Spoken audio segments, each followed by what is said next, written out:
Les voyages du papier ou le long transfert d'un procédé de fabrication à travers les empires et le temps.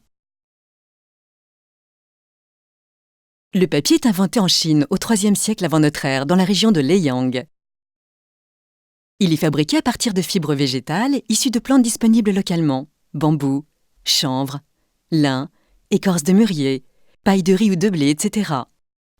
Tous ces végétaux contiennent de la cellulose, matière première du papier. En 105, le ministre Cailun remet à l'empereur un rapport sur la technique de fabrication du papier. Le pouvoir central décide alors de développer la production du papier et en fait le support de tous les documents officiels au sein de l'Empire. Au cours des II et IIIe siècles, l'utilisation du papier chinois se répand en Corée, au Vietnam, puis au Japon. À partir du VIIe siècle, les Japonais perfectionnent et adaptent les techniques de fabrication chinoises.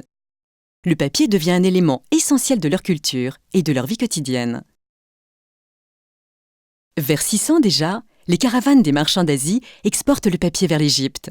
Mais pendant près de 1000 ans, la maîtrise de sa fabrication reste le monopole exclusif de l'Extrême-Orient.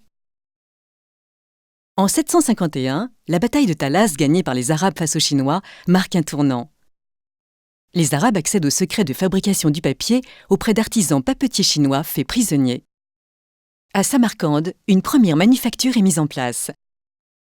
Haroun el-Rachid, calife de Bagdad, impose à toutes ses administrations l'usage du papier, support infalsifiable, contrairement au papyrus.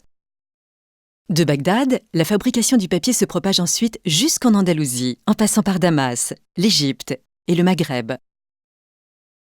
Le papier est toujours fabriqué à partir de fibres végétales, telles que le chanvre et le lin, mais aussi de fibres textiles provenant de la récupération des linges de corps et des draps. C'est par l'Espagne et l'Italie que la fabrication du papier arrive en Europe.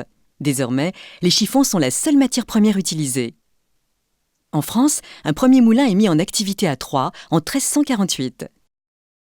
Par la suite, d'autres moulins à papier ouvrent dans les autres pays d'Europe du Nord, puis en Russie. Il aura fallu plus de 1500 ans pour que l'on fabrique du papier sur tous les continents.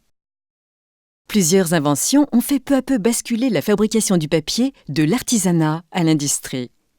L'invention de l'imprimerie à caractère mobile par Gutenberg, celle de la pile hollandaise, de la machine à faire du papier en continu de Louis-Nicolas Robert, puis l'utilisation du bois pour confectionner les pâtes à papier.